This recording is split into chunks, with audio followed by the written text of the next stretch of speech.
Andrés Caicedo. Andrés, who loves literature, sees that Professor Lopera is reading a book. They start a conversation about her favorite writer, Andrés Caicedo. Good morning, teacher. Can I ask you what you're reading? Of course. Angelitos Empantanados by Andrés Caicedo.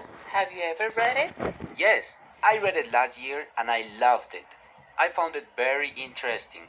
It was wonderful how he depicted the lives of young people in Cali.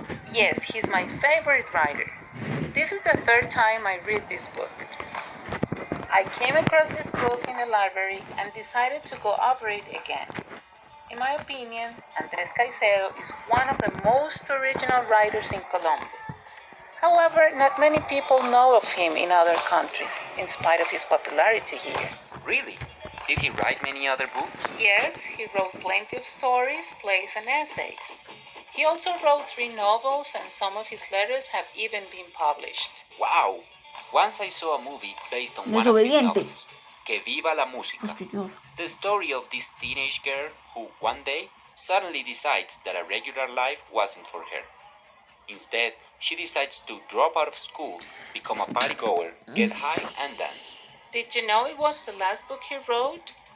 I read that the day he committed suicide, he had just received the first copy of this book. It's a pity he died so young. Once he said that living more than 25 years was a shame. Maybe it was the main reason for his suicide when he was at that age. I'm sure that if he hadn't committed suicide, he would have won the Nobel Prize one day. Sure, he was a very skilled writer. I've heard he began writing when he was very young. Is that true? Yes, actually, he started writing when he was only 10. He was still in his teens when he was awarded a Latin American contest for his short story, Los Dientes de Caperucita. Oh yes, I've heard that he wrote 7 versions of that same story. Yes, he did. But his real obsession was always the cinema. He loved it. In fact, he wrote several movie scripts as well. He was such an interesting man. In fact, I think I'll go to the library and find one of his books. Oh, let me join you. My daughter asked me to find a book she has to read for art class.